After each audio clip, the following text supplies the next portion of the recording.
वनकम वंदनम स्वागतम नमस्ते सत श्री अकाल अस्सलाम वालेकुम। हेलो दोस्तों, मैं आपकी प्रिय दोस्त प्रियंका सभी का स्वागत करती हूँ। आज डेट है 26 अक्टूबर। टाइम्स ऑफ यूपीएससी के चैनल पे आप सभी का स्वागत है। तो देख लेते हैं, जैसे कि डेली हम एडिटोरियल आइडिया और पेज और एक्सप्लेनेशन पेज डिस्कस करते हैं इंडियन एक्सप्रेस के। तो कौन कौन से आर्टिकल्स हैं, देखिए कल आपको पता है 24 को जो है अभी ब्रिक्स समिट कंप्लीट हुआ था, ठीक है, कजान में, रशिया में।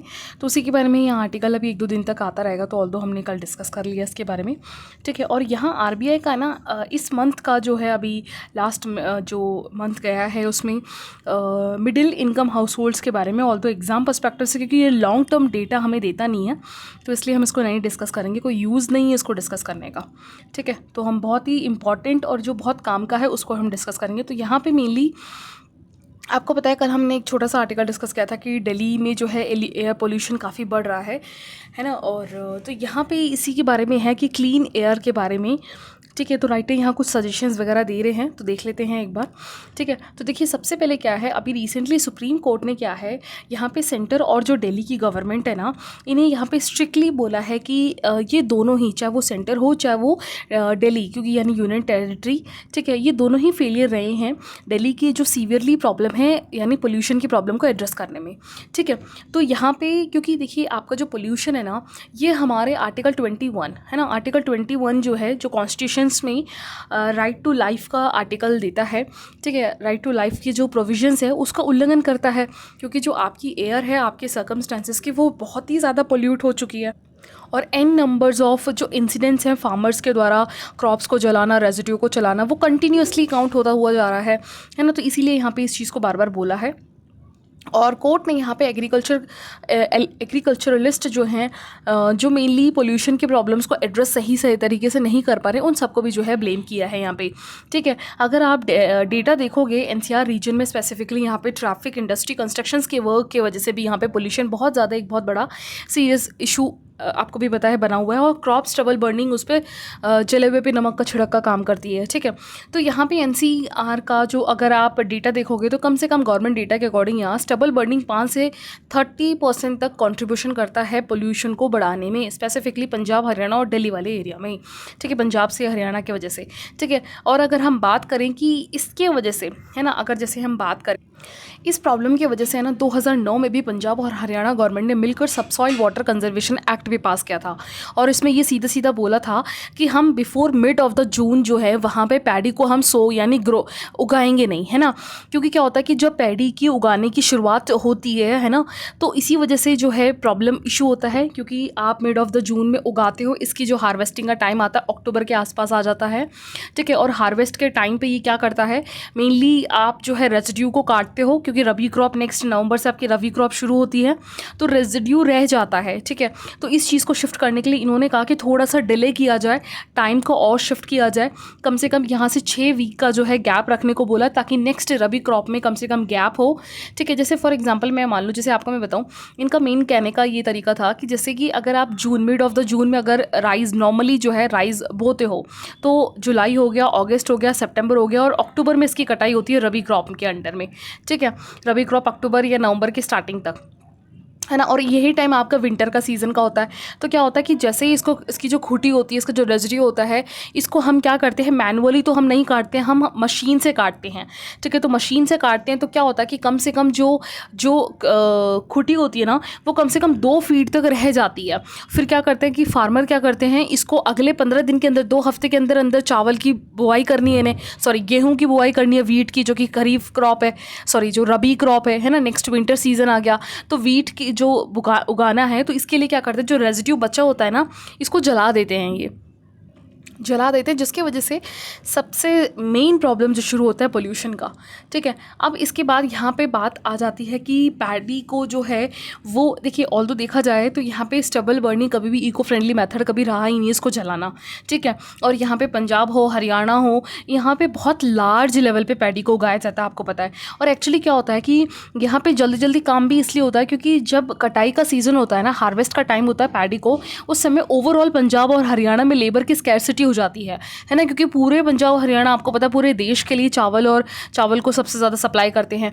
तो यहाँ लेबर जो है बहुत कॉस्टली हो जाता है, ठीक है। तो इसलिए क्या करते हैं कि लोग मशीन का यूज़ करने लग जाते हैं लेबर की जगह, ठीक है, और मशीन से काट के उस चीज़ को पूरा जला दिया जाता है, बर्न कर दिया जाता है।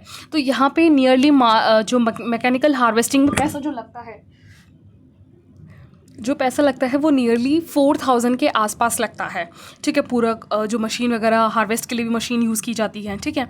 तो अगर हम बात करें स्टबल बर्निंग का इकोलॉजिकल हार्मफुल क्या है, तो देखिए यहाँ ये कहते हैं कि अगर आप स्टबल बर्न करते हो ना, तो इससे नाइट्रोजन, फॉस्फोरस, सल्फर, पोटेशियम और अदर माइक्रोन्यूट्रिएंट्स जो एलिमेंट्स हैं वो निकलते हैं, जो कि हमारे सॉइल की हेल्थ को ख़राब करती है, ठीक है। और इसके अलावा जो है ये हमारे केमिकल, इसके अंदर जो केमिकल यूज़ होता है उसको अगर आप जब जलाते हो तो वो as a greenhouse gas का भी काम करती है, क्योंकि वो धुएं के फॉर्म में बन के इन्वायरमेंट में मिलेगा, क्योंकि उसके अंदर पोटैश है, नाइट्रोजन है, फॉस्फोरस है, सल्फर है, ठीक है। तो ये सारी चीज़ें इको फ्रेंडली तो बिल्कुल भी नहीं है ना। तो यहाँ पे एक सोल्यूशन राइटर ये बता रहे हैं कि भैया पैडी का जो हार्वेस्टिंग है ना वो मैनुअली कर लो।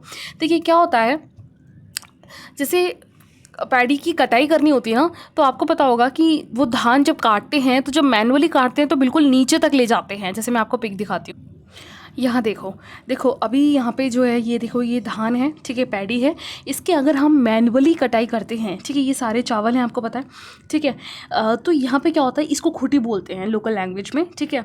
तो ये जो स्टबल होता है, अब ये क्या होता है कि बिल्कुल ही नीचे ज़मीन तक खदेड़ के ले जाता है, क्योंकि मैनुअली इंसान जब करता है ना तो उसको पूरी अच्छे तरीके से ये औजार है इसका यूज़ करते हैं, मुझे इसका नाम नहीं पता लोकल में हिंदी में क्या बोलते हैं, ठीक है। तो यहाँ पे इससे देखिए काट के बिल्कुल ज़मीन मिट्टी दिख रही है, आपको दिख रहा है, ठीक है। तो इसके बाद क्या होता है कि जब मशीन से फिर आप इसकी वापस वो करते हैं हार्वेस्ट के लिए, वापस जो न्यू क्रॉप्स के लिए इसको रेडी करेंगे तो ठीक रहेगा। लेकिन जब मशीन से करते हो ना तो क्या होता है, देखिए मशीन से करने से क्या होता है, देखिए यहाँ कितना जो है ये हार्वेस्ट का जो है ये बाकी है, यानी जो स्टेबल है ये काफ़ी ज़्यादा है, ठीक है, इंटेंस है एज़ कम्पेयर इसके। यहाँ तो बिल्कुल ही नीचे तक ले गए हैं, ठीक है। और मशीन से इवन छोटी से लेकर बड़ी मशीन में भी रह जाए तो काफ़ी बड़े अमाउंट में ये चीज़ रह जाती है स्टेबल जो है, ठीक है। तो अब इसमें क्या करते हैं कि अब फार्मर क्या कर देगा, इसको बर्न कर देगा, जला देंगे, ठीक है। तो ये बहुत बड़ा इशू है। तो यहाँ पे राइटर ने यही बोला है कि इससे बढ़िया है कि आप हार्वेस्ट इंसान मैनुअली करो। देखिए इशू इसमें पता है क्या है, हरियाणा और पंजाब छोटा मोटा एरिया नहीं है। हरियाणा और पंजाब की मेजॉरिटी ऑफ जो लैंड एरिया है ना वो पूरा एग्रीकल्चर है। यहाँ फॉरेस्ट तो बिल्कुल भी नहीं है, जीरो के बराबर है ना। और यहाँ पे एग्रीकल्चर लैंड्स बहुत बड़े बड़े हैं, और यहाँ सोचिए ह्यूज पूरे नेशंस को ये सप्लाई करता है, तो समझिए कितना बड़ा लैंड होता है। तो यहाँ पे मैनुअली करना थोड़ा टफ हो जाता है, और लेबर को बियर करना कॉस्ट ज़्यादा हो जाते हैं उस पीक टाइम पे, ठीक है। और इसके अलावा यहाँ पे अगर हम बात करें फार्मर्स को, यहाँ पे जैसे यहाँ पे गवर्नमेंट को जो है सपोर्ट करना चाहिए अगर वो मैनुअली करते हैं। तो जो हमें हार्वेस्ट मशीन से यूज़ करने पे जो 4000 खर्चा लगता है, ठीक है, तो उसको अगर मैनुअली करें तो यहाँ पे नियरली 4000 का कॉस्ट जो पड़ता है वो देना चाहिए। और अगर आप बात आ जाती है कि पंजाब और हरियाणा गवर्नमेंट कहाँ से दें, तो स्पेसिफिकली यहाँ पे जो स्टेट गवर्नमेंट को जो सेंटर के द्वारा मनरेगा दिया जाता है, ठीक है, तो उसका यूज़ कर सकते हो यहाँ पे देने के लिए, ठीक है। तो यहाँ पे एक तो ये बात बोली गई है। इसके अलावा पीनलाइज करना चाहिए जो फार्मर्स वगैरह जो हैं यहाँ पे फॉसिल फ्यूल्स को बर्न करते हैं, या फिर जो है पोल्यूशन का एक मेन बहुत बड़ा सोर्स होते हैं। दैट मीन्स यहाँ पे स्ट्रिक्टली एक्शंस की बात जो है राइटर बार बार कर रहे हैं, ठीक है। क्योंकि देखिए और इसके अलावा यहाँ पे मेन जो इन्होंने बोला है ना कि भैया हम नॉर्मल एक मोनोकल्चर बना रखा है, हमने सिर्फ पैडी और वीट को ही जो है प्रोड्यूस करने का एक कल्चर बना रखा है, मोनोकल्चर, जिसकी वजह से वाटर भी बहुत ज़्यादा स्ट्रेस जो है होता है वाटर पे भी, क्योंकि हम ग्राउंड वाटर टेबल यूज़ करते हैं। अगर हम इसको चेंज कर दें, जैसे फॉर एग्जांपल हम इनकी जगह pulses, oil seed, cereals, coarse cereals की प्रोड्यूस करेंगे, तो इससे हमारा जो पानी पे डिपेंडेंसी है वो भी कम होगा, और पैडी की वजह से जो स्टबल बर्निंग हो रही है वो इशू भी नहीं होगा, ठीक है। तो इस तरीके से हमें यहाँ पे फसल की डाइवर्सिफिकेशन को बढ़ाने की बात कर रहे हैं राइटर। क्योंकि देखिए आपको पता है हमारा इंडिया जो है ना कम से कम 60% जो एडिबल ऑयल है ना, जो खाने के लिए जो तेल हम यूज़ करते हैं घर में, वो 60% ऑफ ऑयल हम बाहर से इम्पोर्ट करते हैं, जिसके लिए हमें जो है नियरली 19 बिलियन जो है फॉरेन एक्सचेंज हमें इंपोर्ट करना पड़ता है, यानी पैसा देना पड़ता है डॉलर्स में वेजिटेबल ऑयल्स के लिए, ठीक है। अगर हम इतने बड़े लेवल पे अगर प्रोडक्शन कर देंगे तो सोचिए कितना बड़ा एक सोल्यूशन होगा। तो ऑल्दो यहाँ पे manual harvesting will save water and curb pollution, the benefit of paying farmers to switch to the manual harvesting extend beyond improving Delhi NCR air quality. और ये चीज़ हमारी ग्लोबल क्लाइमेट चेंज नेगोशिएशंस के लिए भी, जो हम हर साल मिलियन ट्रिलियंस रुपए जो खर्च करते हैं मिलकर बात करने के लिए कि हम क्या कर्व करेंगे, अगर ग्राउंड रियलिटी में अगर इस तरह के प्रॉब्लम्स को हम फोकस करके काम करेंगे तो ये जो है इंश्योर 100% मैनुअल पैडी हार्वेस्ट जो है एक बहुत बड़ा चेंज ला सकता है। ठीक है, तो ये काफ़ी अच्छा आर्टिकल था। तो नेक्स्ट आर्टिकल चलते हैं। देखिए ये आर्टिकल ना मुझे लगा कुछ राइटर कुछ अच्छा सा बताना चाह रहे हैं, मल्टीपल इंडिकेटर्स हैं, जैसे ना राइटर एक्चुअली इसमें ये बताना चाह रहे हैं कि जैसे कोई इंसान होता है, अगर उसका फैमिली बैकग्राउंड फिनेंशियली स्ट्रांग नहीं हो तो वो ऑब्वियसली ये फोकस करेगा कि मेरी फैमिली, मेरी फादर या जो है उनकी जैसी ना हो, मैं और बेटर करूँगा, यानी मुझसे पहली वाली जनरेशन ना हो उसकी तरह मुझे नहीं जीना, बेटर करना है, और नेक्स्ट वाली जनरेशन मुझसे भी बेटर हो, इस लेवल का मुझे बनाना है। ठीक है, तो यहाँ पे कुछ चीज़ें इसी तरीके से बताई हैं, और मतलब ऑल द एग्ज़ाम पर्सपेक्टिव से नहीं है, बट हाँ ये आर्टिकल में एक बार आपको मैं बोलूँगी, आप थोड़ा सा टाइम निकाल के 5 मिनट लगेगा आपको ये आर्टिकल पढ़ने में। एग्ज़ाम पर्सपेक्टिव से तो नहीं है इम्पॉर्टेंट, लेकिन यहाँ पे एक चीज़ जो आपको दिखेगी ना, वो दिखेगा फ्लो। ठीक है, कि आप टॉपिक को किस तरीके से अपने छोटे रियलिस्टिक फैक्टर, रियली लाइफ में होने वाले जो डेटा हैं, जो इंसिडेंट्स हैं, उससे आप कैसे कनेक्ट कर सकते हो चीज़ों को एक्सप्रेस करने के लिए। ठीक है, तो इसलिए अगर एग्जाम पर्सपेक्टिव से इंपॉर्टेंट होता तो मैं पूरा आपको रीड करके इंपॉर्टेंस डेटा बताती, क्योंकि ये पूरी मैंने पढ़ी है, इसमें ऑल्दो यहाँ स्कीम्स वगैरह बता रखी है, इसीलिए मैंने पूरा पढ़ा कि मैंने कहा क्या बताना चाह रहे हैं, बट ऐसा इतना इंपॉर्टेंट मुझे नहीं लगा। ठीक है, ऑल्दो आप स्किप कर सकते हो, कोई इशू नहीं है, बट अगर आपके पास टाइम हो तो प्लीज़ पढ़ लेना।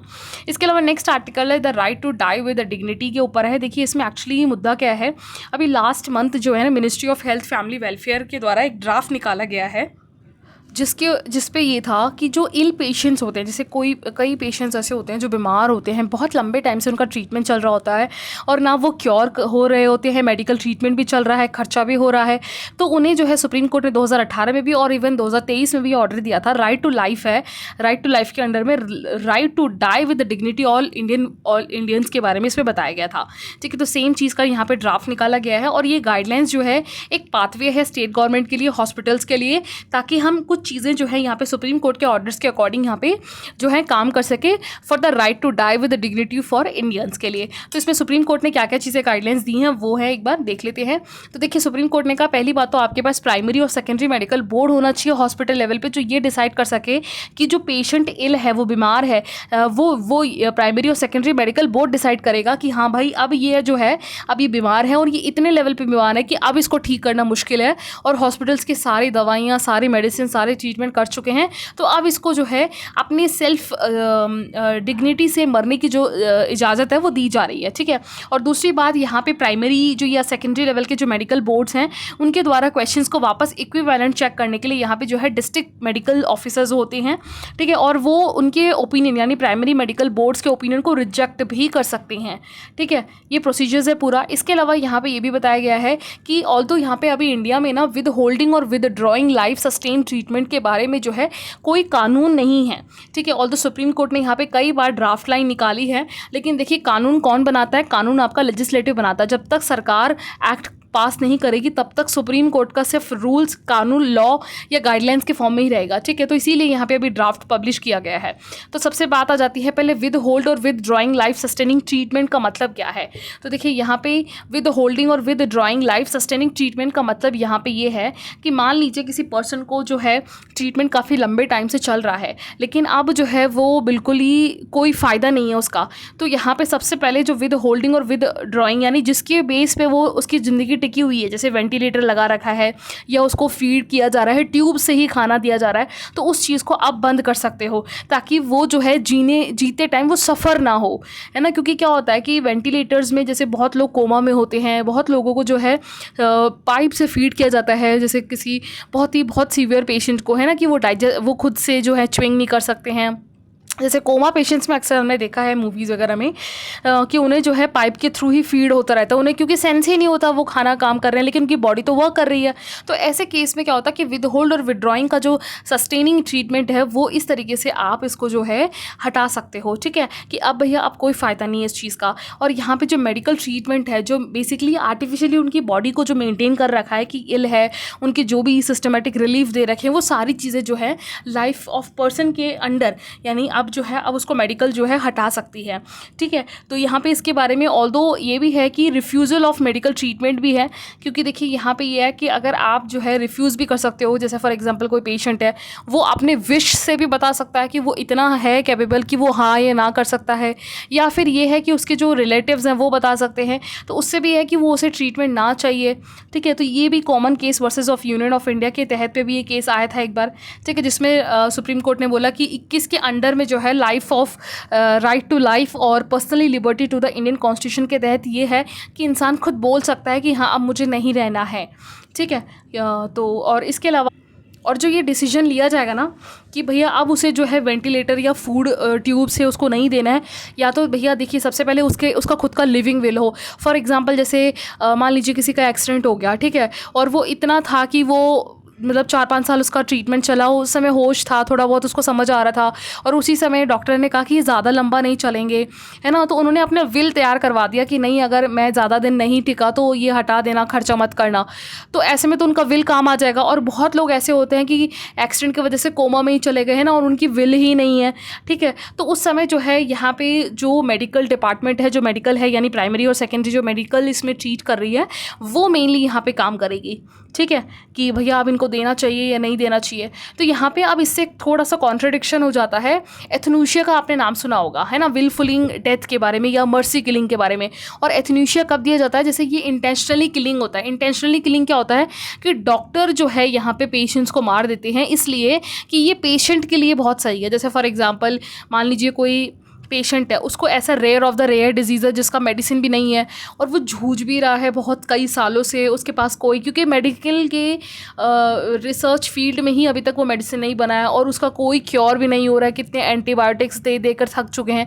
तो उस समय क्या होता है कि डॉक्टर ही ने जो है इल पेशेंट्स को मारने की जो है मर्सी किलिंग करते हैं। तो that is a different thing, euthanasia. और यहाँ पे जो डाइट टू विलिंग विड्रॉइंग जो है, ये वाला जो विद होल्डिंग और विड्रॉइंग लाइफ सस्टेनिंग ट्रीटमेंट, ये अलग है, ठीक है। ऑल्दो यहाँ पे राइटर बता रहे हैं कि आईसीएमआर ने 2018 में ये चीज़ बोली थी कि एथनूशिया को ऑल्दो सोसाइटी में एक्सेप्ट नहीं किया गया है, क्योंकि इस चीज़ को एक मिस इंटरप्रिटेट किया गया है कि एथनूशिया ठीक नहीं है, ठीक है। एक तरीके से इंटेंशनली मारने वाली बात हो गई है, जहाँ पे आर्टिकल 21 का भी ये उल्लंघन करता है। लेकिन यहाँ पे जो विद होल्डिंग और विदड्रॉइंग लाइफ सस्टेनिंग है, यहाँ पे ऐसा नहीं होता। यहाँ पे क्या होता है कि जैसे अगर मान लीजिए कि किसी पर्सन को बीमार है, तो मैंने कहा ना जैसे वेंटिलेटर है, फीड ट्यूब है, वो हटा दिया जाता है, तो क्या होता है कि धीरे धीरे उसकी जो लाइफ की सस्टेनिटी है ना वो कम हो जाती है। आप समझ रहे हो, जैसे एक को सीधा मार लेना, इंजेक्शन दिया, जिसमें जो एथनीशिया में होता है कि जैसे इंजेक्शन दे दिया, टैबलेट दे दिया, उसको मार दिया। एक होता है विद होल्डिंग और विदड्रॉल ऑफ लाइफ सस्टेनिंग। क्या होता है कि बंदा है जिंदा, उसको लेकिन जो दी जाने वाली जिसकी वजह से उसकी लाइफ टिकी हुई है वेंटिलेशन से या फीड ट्यूब देकर खाना, उसको हटा देते हैं। तो क्या होता है कि लाइफ का टाइम पीरियड उनका जो बढ़ रहा था वो धीरे धीरे धीरे धीरे धीरे कम होकर 3-4 दिन, हफ्ता, 10 दिन, महीना, फिर वो एक टाइम पे आके उनकी डेथ हो जाएगी, ठीक है। तो इसीलिए विद होल्डिंग और विदड्रॉल ऑफ लाइफ सस्टेनिंग बोला गया है इसमें, ठीक है। तो ये सब चीज़ें हैं इसमें, ऑल्दो बाकी फिर पेशेंट्स वगैरह के बारे में। और यहाँ पे ये चीज़ भी है कि यहाँ पे देखिए डिसीजन जो है आप इसके बारे में करने से पहले लोकल जुडिशियल मजिस्ट्रेट को भी लेना पड़ेगा। यहाँ पे ये मेडिकल बोर्ड्स होंगे, प्राइमरी सेकेंडरी मेडिकल बोर्ड्स होगा, आपको पता है प्राइमरी मेडिकल बोर्ड का, सेकेंडरी मेडिकल बोर्ड के जो चीफ होंगे वो मना भी कर सकते हैं इस डिसीजन से अगर उन्हें लगता है कि नहीं ये ठीक नहीं है, ठीक है। तो ये सब चीज़ें, तो ओवरऑल यहाँ पे अभी जो है सुप्रीम कोर्ट का केस आया था, ठीक है। और यहाँ पे 2-3 केस है, अरुणा सन्नूबग और common cause versus union of India, जिसके अंदर इसमें आर्टिकल 21 के तहत जो है यहाँ पे विद होल्ड और लाइफ के बारे में, विद ट्रीटमेंट के बारे में बताया गया है, ठीक है। आई होप यहाँ पे आपको मुद्दा समझ में आया है कि क्या है, ठीक है। देखिए एक आर्टिकल यहाँ पे देख लेते हैं, ये क्या है कि एक्चुअली अभी जो है बायोडाइवर्सिटी काफ़ी ज़्यादा डिक्लाइन हो रही है, स्पेसिफिकली आउटर से ज़्यादा इनर एरिया में ही। इसमें राइटर ने क्या बताया है, एक स्टडी पब्लिश हुई है, किसके द्वारा, नेशनल हिस्ट्री म्यूजियम के द्वारा, ठीक है। इन्होंने बोला कि अभी जो स्टडी पब्लिश हुई है, इन्होंने बोला कि जो कंजर्वेशन एरिया है ना वही डिक्लाइन हो रहा है, कैसे, और इन्होंने बोला कि ये बहुत बड़ा एक फाइंडिंग, इसका सोल्यूशन निकालना एक वेकअप कॉल है पॉलिसी मेकर्स के लिए। एक्चुअली इसमें इन्होंने बोला है रिसर्चर्स ने कि क्या होता है कि बायोडाइवर्सिटी इंस्टेक्टिस इंडेक्स यानी BII के अकॉर्डिंग बताया गया है कि इंडेक्स ने बताया कि हमारा नियरली 2000 से 2000 के बीच में जो हमारा इंडेक्स है, ये बताया कि ग्लोबली जो है 1.88% का डिक्लाइन हुआ है फॉरेस्ट का या रिजर्वेशन का, रिजर्व का, ठीक है। और इस रिसर्च ने ये भी बताया स्पेसिफिकली जो क्रिटिकल बायोडाइवर्सिटी एरिया है, इकोसिस्टम, वेटलैंड वेटलैंड्स हो गए, है ना, ये यहाँ जहाँ हमने इसको नियरली 22% प्रोटेक्ट कर रखा है, वो कहीं ना कहीं क्रिटिकली जो है डिक्लाइन होते हुए आ रहे हैं, और उसकी परसेंटेज अगर आप देखोगे तो 1.9% है, ठीक है, पिछले 20 साल के अंदर में, है ना। तो ये बहुत बड़ा डिक्लाइनिंग होता जा रहा है, और इसका प्राइमरी रीज़न पता है क्या बता रहे हैं ये, कि इन्होंने कहा है कि protected areas are not design to safeguard the whole ecosystem but only certain species. For example मान लीजिए जैसे कि भीतरकनिका नेशनल पार्क है, ठीक है, अब इसमें हमने कहा कि भैया हमें टाइगर को रिजर्व को बचा के रखना है, हमें बर्ड्स को बचा के रखना जो माइग्रेटरी को है। तो हम क्या करते हैं, हमारी जो पॉलिसी होती है ना पर्टिकुलर इन 2 ब्रीड पे होती है, इन 2 स्पीशीज़ पे होती है। बाकी भीतरकनिका के अंदर और भी तो स्पीशीज़ है ना भाई, बहुत सारे स्पीशीज़ होते हैं, छोटे छोटे इंसेक्ट से लेकर बहुत सारी चीज़ें होती हैं जो हमारे आंखों के सामने दिखती नहीं है, जो उस नेशनल पार्क, उस वेटलैंड, उस बायोडाइवर्सिटी को बनाने के लिए बहुत बड़ा रोल प्ले करती हैं।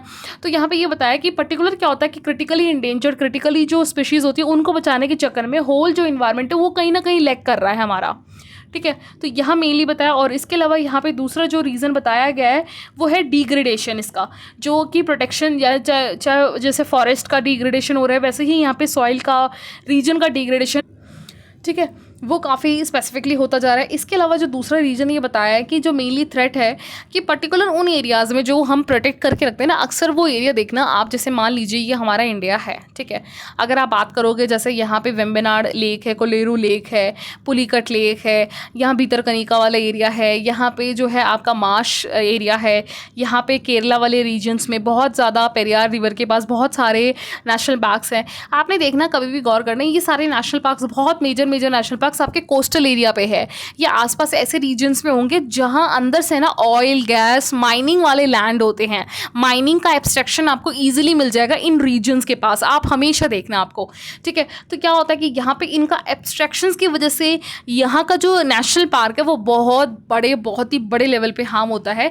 यहाँ पे एग्जाम्पल दिया है चिंकोती डोली नेशनल पार्क के बारे में, ठीक है। अब जैसे यहाँ पे 65% ऑफ द मोर पॉपुलेशन यहाँ पे डाइवर्स है, जो कि कॉन्गो में है, रिपब्लिक ऑफ द कॉन्गो, ठीक है। यहाँ पे लेकिन ये रीजन मेनली ऑयल और गैस का कंस्ट्रक्शंस की वजह से भी भरा हुआ है। तो इस एरिया में क्या होगा इन फ्यूचर, और यहाँ पे जितना भी एब्स्ट्रैक्ट होगा ना, यहाँ लोग माइनिंग करना शुरू करेंगे ऑयल का, गैस का, तो इसका डायरेक्टली इम्पैक्ट यहाँ के बायोडाइवर्सिटी पे पड़ेगा, ठीक है। और इसके अलावा क्लाइमेट का जो क्राइसिस है वो तो बहुत बड़ा रोल प्ले कर ही रही है यहाँ के वाइल्ड लाइफ को, यहाँ के इंटेंस ड्रॉट को बढ़ाने में, ठीक है। फॉर एग्जाम्पल के लिए यहाँ पे अभी ऑस्ट्रेलिया में नेशनल पार्क्स है जहाँ पे बहुत ज़्यादा प्रोटेक्शन हुए हैं, ऑल्दो यहाँ पे 2019 में भी देखोगे तो बहुत बड़े लेवल पे वाइल्ड फायर्स ने बहुत ज़्यादा डिस्ट्रॉयड कर दिया है ऑस्ट्रेलिया के बायोडाइवर्सिटी को, ठीक है। तो यहाँ पे प्रोटेक्शंस को जो है हमें कम से कम जो है बहुत ही बड़े रफ्तार से 30/30 जो है यहाँ पे फोकस करना होगा।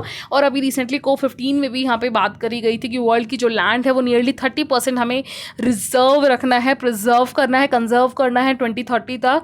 तो यहाँ पे अब देखिए इसी पे काम करना ज़रूरी है। तो यहाँ ये चीज़ जो है राइटर ने यहाँ पे फोकस किया है। तो आई होप आपको ये समझ में आया होगा। तो थैंक यू।